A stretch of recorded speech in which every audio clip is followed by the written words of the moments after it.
Hello दोस्तों, मैं उपेंद्र कुमार आप सभी का स्वागत करता हूं अपने चैनल विकर ट्यूटोरियल में। आज हम लोग जानेंगे झारखंड के प्रमुख दो व्यक्ति तिलका मांझी और भागीरथी मांझी जी के बारे में। यहां से संबंधित जो भी ऑब्जेक्टिव हैं तो उसको सॉल्व करेंगे और कुछ डिटेलिंग्स के साथ में जानेंगे। तो पहला प्रश्न है कि तिलका मांझी का जन्म कब हुआ था। तो तिलका मांझी जी का जन्म हुआ था 11 फरवरी 1750 ईस्वी को। तिलका मांझी का अगर संबंध देखें दोस्तों तो इनका संबंध रहा है, आप जानते होंगे, तिलका आंदोलन से। तिलका आंदोलन जो था वो कब चला था, तो 1784 से 85 तक चला। इन्हीं से यह आंदोलन का संबंध रहा है और इन्हीं से व्यक्ति चर्चित रहे हैं। इनकी बात करें तो ये जो झारखंड में जितने भी स्वतंत्रता सेनानी हुए हैं उसमें सर्वप्रथम शहीद होने वाले स्वतंत्रता सेनानी तिलका मांझी को ही माना जाता है। यहाँ पर अगर देखें तो इनका एक उपनाम यहाँ से प्रश्न पूछा जाता है कि जाबरा पहाड़िया किसे कहा जाता है। तो तिलका मांझी को ही जाबरा पहाड़िया के नाम से जाना जाता है। तो यहाँ पर दो तीन प्रश्न हैं जो हमेशा बनते हैं, उसको ध्यान में रखिएगा। एक, जाबरा पहाड़िया किसे जाना जाता है, तो बोलिए जरूर इसको याद रखेंगे कि तिलका मांझी को जाबरा पहाड़िया के नाम से जाना जाता है। अगला प्रश्न है कि तिलका मांझी का जन्म निम्न में से किस गांव में हुआ था। तो तिलका मांझी का जो जन्म हुआ था वो तिलकपुर गांव में हुआ था। इसका आंसर यहाँ पर सी राइट हो जाएगा। तिलकपुर नामक गांव में 11 फरवरी 1750 को एक संथाल परिवार में हुआ था। तो यहाँ पर याद भी रखिएगा किस परिवार में, तो संथाल परिवार में। अगला प्रश्न है कि तिलका मांझी किस जनजाति से संबंधित थे। तो तिलका मांझी हैं वो संथाल जनजाति से संबंधित थे। तो यहाँ पर आंसर इसका डी राइट हो जाएगा।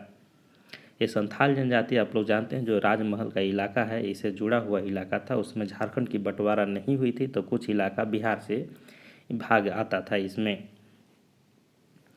अगला प्रश्न है कि तिलका मांझी के पिता का क्या नाम था।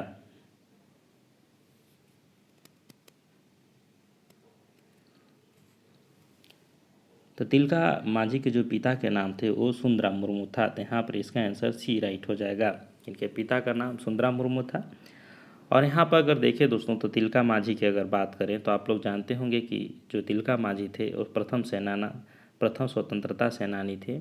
और यहीं पर देखें तो इन्हीं के नाम पर एक भागलपुर जो होगा विश्वविद्यालय है, उसका भी नाम तिलका मांझी भागलपुर विश्वविद्यालय के रूप में इनका नाम रखा गया है। अगला प्रश्न है तिलका मांझी ने अपने आंदोलन की शुरुआत किस स्थान से की थी। तो यहाँ पर देखिए तिलका ये जो थे आंदोलन की शुरुआत भागलपुर से की थी। तो इसका आंसर यहाँ पर डी राइट हो जाएगा कि जो आंदोलन हुआ था इनकी शुरुआत जो थी वो भागलपुर से इन्होंने किया था। यह आंदोलन अगर मुख्य रूप से देखें तो भागलपुर के पास जो वन चौरीजोर नामक स्थान है वहाँ से अंग्रेजों का इन्होंने विरोध करना प्रारंभ कर दिया था। विरोध करने के पीछे कारण यह था कि जो जगह ज़मीन की जो लड़ाई थी यहाँ पर, तो विशेष रूप से एक था कि यहाँ के कुछ सरदारों को स्पेशल अंग्रेज़ों लोग अपने अंदर मिला लिए थे और इन सरदारों को विशेष प्राथमिकता दी जाती थी। और कुछ सरदार जो बचे हुए थे यहाँ के संथाल लोग, उनको प्राथमिकता नहीं दी जाती थी। इसी को लेकर के इन्होंने आंदोलन छेड़ा था कि सभी को समान माना जाए और इसी के चलते यहाँ पर विद्रोह प्रारंभ हुआ था। अगला प्रश्न है कि तिलका मांझी के नींव किस अंग्रेज अधिकारी की हत्या की थी। तिलका मांझी ने किस अंग्रेज अधिकारी की हत्या की थी। तो यहाँ पर देखिए तो इसका हो जाएगा आंसर यहाँ पर बी क्लीवलैंड। क्लीवलैंड जो थे वो एक अंग्रेज अधिकारी थे। वो क्या हुआ थे कि यह संथाल परगना में उनको अध्यक्ष के पद पर नियुक्त किया गया था, पुलिस अधीक्षक के रूप में इनको नियुक्त किया गया था। और इनसे क्या किए थे कि कुछ पहाड़िया सरदारों को मिला करके अपने अंदर कर लिए थे और उनको विशेष प्राथमिकता देते थे। और जो तिलका मांझी थे इन लोगों को प्राथमिकता नहीं दिया जाता था। तो इन्होंने अपने हक के लड़ाई के लिए इन्होंने आंदोलन छेड़ा और इसी आंदोलन के दौरान है पुलिस अधीक्षक क्लीवलैंड को एक ताड़ के पेड़ में इन्होंने चढ़कर वहाँ पर तीर धनुष लेकर बैठे थे और वो घोड़े से सवारी होकर क्लीवलैंड गुजर रहे थे। इसी के दौरान इन्होंने अपने तीर से क्लीवलैंड को हत्या कर देते हैं। अगला प्रश्न है कि तिलका मांझी ने किस वर्ष क्लीवलैंड नामक अंग्रेज अधिकारी की हत्या कर दी थी। तो 1784 ईस्वी में इन्होंने क्लीवलैंड की हत्या कर दी थी। तो इसका आंसर यहाँ पर ए राइट हो जाएगा।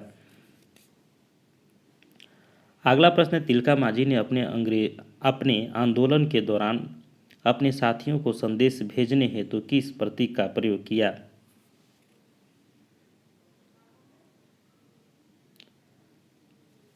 तो यहाँ पर देखें तो साल के पत्तों, इसका आंसर यहाँ पर बी राइट हो जाएगा। इन्होंने क्या करते थे, जो जो ताड़ के जो एक बोलना चाहिए कि साल के जो पेड़ होते हैं दोस्तों, तो उन्होंने साल के पेड़ के जो पत्ते होते हैं उनको घर घर पहुंचाते थे और घर घर पहुंचाते के उनको संदेश भेजते थे इकट्ठा होने के लिए। तो इन्होंने इस संदेश भेजकर इन्होंने एकत्र किया था। तो साल पत्ता के माध्यम से घर घर संदेश भेजा और संथालों को संगठित करना इन्होंने शुरू किया था। अगला प्रश्न है कि किस व्यक्ति ने तिलका माझी को पकड़वाया था। तो यहाँ पर हो जाएगा इसका आंसर ए कि जौराह नामक व्यक्ति था, उन्होंने तिलका माझी जी को पकड़वाया था। तो यहाँ पर इसका आंसर ए राइट हो जाएगा। तिलका माझी एक चोली भागने में सफल हो जाते हैं और भागने के दौरान ही उन्होंने एक पहाड़ पर छुपे रहते हैं। कौन सा पहाड़ प्रश्न तो नहीं बनेगा, लेकिन आप याद रख सकते हैं कि सुल्तानगंज की पहाड़ी पर छिपे रहते हैं। ये छिपे रहने के दौरान उनको यहाँ पर एक व्यक्ति जो जौरा था उनको संदेश देते अंग्रेज अधिकारी को कि यहाँ पर ये छुपे हुए हैं, और उनको वहाँ से पकड़ करके 4 घोड़ों में उसको खींच के भागलपुर लाया गया और भागलपुर उसे खींच के लाने के बाद एक बरगद के पेड़ पर इसे वहाँ पर फांसी दे दी गई। अगला प्रश्न, किस अंग्रेज अधिकारी ने तिलका माझी को गिरफ्तार किया था। तो जो आयरकूट अधिकारी थे उन्होंने तिलका माझी को गिरफ्तार किया था। इसका आंसर यहाँ पर सी राइट हो जाएगा। जो अंग्रेज पुलिस अधिकारी जो थे क्लीवलैंड, इनकी हत्या होने के बाद अंग्रेजी सेना की मदद के लिए उन्होंने आयरकूट को भेजा गया था। आयरकूट ने ही जो ये हमारे सरदार जी थे तिलका माझी जी, इनको गिरफ्तार किए थे और इनको फांसी पर चढ़ाए थे। अगला प्रश्न है कि तिलका माझी को किस वर्ष गिरफ्तार किया गया था। तो 1785 ईस्वी में इनको गिरफ्तार किया गया था। इसका आंसर यहाँ पर बी राइट हो जाएगा कि 1785 ईस्वी में तिलका माझी को गिरफ्तार किया गया और भागलपुर नामक बरगद के पेड़ पर, भागलपुर जगह में बरगद के पेड़ पर इनको फांसी पर लटका दिया गया था। जिस पर फांसी पर लटकाया गया था उस जगह को आज भी बाबा तिलका माझी चौक के नाम से जाना जाता है। अगला प्रश्न है कि तिलका माझी को किस स्थान पर फांसी दी गई थी। तो हो जाएगा आपका आंसर भागलपुर में इनको फांसी दी गई थी। चलिए अगला प्रश्न देखते हैं कि किस पेड़ पर तिलका माझी को फांसी दी गई थी। तो बरगद के पेड़ पर। इसका आंसर यहाँ पर डी राइट हो जाएगा। अब चलिए देखते हैं दोस्तों भागीरथी माझी जी के बारे में। तो भागीरथी माझी का संबंध जो रहा है आप लोग जानते होंगे खरवार आंदोलन से रहा है, इन्हीं से इनका नाम चर्चित है। चलिए प्रश्न देखते हैं, भागीरथी माझी का जन्म कहाँ हुआ था। तो भागीरथी माझी का जन्म हुआ था तलडीहा गोड्डा में। इसका आंसर यहाँ पर ये हो जाएगा। तो जन्म इनका तलडीहा गोड्डा में एक खरवार जनजाति में हुआ था। तो जनजाति भी याद रखना है कि किस जनजाति में, तो खरवार जनजाति में। उसी प्रकार तिलका माझी किस जनजाति में, तो सल्थान जनजाति में, और भागीरथी माझी खरवार जनजाति में। अगला प्रश्न है कि भागीरथी माझी का जन्म किस जनजाति में हुआ था। तो हो जाएगा खरवार जनजाति में हुआ था। इसका आंसर यहाँ पर सी राइट हो जाएगा कि खरवार जनजाति में इनका जन्म हुआ था।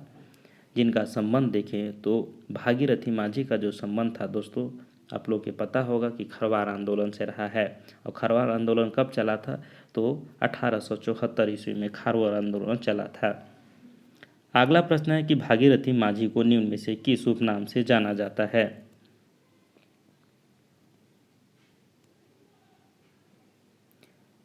यहाँ पर अगर देखें तो इसको बाबा जी के उपनाम से जाना जाता है। प्रश्न पूछता है कि भागीरथी माझी को किस उपनाम से जाना जाता है, तो आप लोग ध्यान में रखेंगे कि बाबा जी के नाम से जाना जाता है। अगला प्रश्न है कि भागीरथी माझी ने निम्न में से किस आंदोलन का नेतृत्व किया था। तो इन्होंने खरवार आंदोलन का नेतृत्व किया था। तो यहाँ पर थोड़ा ध्यान रखेंगे, भागीरथी माझी जो थे दोस्तों वो 1874 ईस्वी में जो खरवार आंदोलन का प्रारंभ किया गया, प्रारंभ में यह आंदोलन देखिए तेकेश्वरवाद पर आधारित था। एकेश्वरवाद सामाजिक सुधार और शिक्षा के प्रसार पर केंद्रित था। लेकिन बाद में इन्होंने इस आंदोलन का रुख बदल गया और राजस्व बंदोबस्ती के विरुद्ध एक जन आंदोलन में परिणत हो गया। तो यहाँ पर प्रश्न पूछता है कि जो खरवार आंदोलन था जिनका संबंध भागीरथी माझी से है, तो वो किस बेस पर आधारित था। तो आपको याद रखना है कि ये सुधारवाद पर आधारित था, एकेश्वरवाद पर आधारित था, शिक्षा पर आधारित था। अगला प्रश्न है कि भागीरथी माझी के नेतृत्व में किस वर्ष खरवार आंदोलन किया गया। तो आपको यह याद होगा कि 1874 ईस्वी में खरवार आंदोलन किया गया था। तो इसका आंसर यहाँ पर सी राइट हो जाएगा। अगला प्रश्न है कि खरवार आंदोलन निम्न में से किस पर केंद्रित था। तो एकेश्वरवाद पर और सामाजिक सुधार पर, यहाँ पर हो जाएगा उपरोक्त तो दोनों पर केंद्रित था। लेकिन बाद में आंदोलन जो था वो राजस्व बंदोबस्ती के विरुद्ध एक आंदोलन बन गया था। तो यहाँ पर ध्यान रखेंगे कि एकेश्वरवाद, सामाजिक सुधार और शिक्षा इनका मुख्य केंद्र था, लेकिन बाद में इनका परिवर्तन होकर के राजस्व बंदोबस्ती के विरुद्ध एक जन आंदोलन में परिणित हो गया था आंदोलन। अगला प्रश्न है कि किस वर्ष भागीरथी माझी की मृत्यु हो गई। तो इसका हो जाएगा यहाँ दोस्तों कि 1879 ईस्वी में इनकी मृत्यु हो जाती है। तो इसका आंसर यहाँ पर बी हो जाएगा। क्या होता है कि 1877 ईस्वी में भागीरथी माझी रिहा होते हैं जेल से, और होने के बाद 1879 ईस्वी में इनकी मृत्यु हो जाती है। एक बात यहाँ ध्यान रखिएगा कि जो भागीरथी माझी थे वो स्वयं को राजा घोषित कर दिए थे। वो जमींदारों से कर न देने की अपील की और इसके परिणाम स्वरूप ही उनको गिरफ्तार किया गया था। ये कहते थे कि जो सिंगबोगा हैं, जो आदिवासी जनजातियों के जो देवता हैं, उनसे इन्होंने मिला है, उनको साक्षात दर्शन दिए हैं। तो ये सब बातों को लेकर के उन्होंने कहा कि हमको राजा बनाए हैं, इसी चलते अपने आप को स्वयं को ये राजा घोषित करते हैं और कर न देने की अपील करने हैं, जिसके कारण इनको गिरफ्तार किया जाता है। और गिरफ्तार करने के बाद देखें तो इनको जेल से रिहा कब कर दिया जाता है, तो 1877 में। लेकिन इनकी जो मृत्यु होती है आपको 1879 ईस्वी में, 2 साल बाद। तो मिलते हैं अगले वीडियो में दोस्तों कुछ व्यक्तियों के साथ। तब तक के लिए जय हिंद, जोहार झारखंड।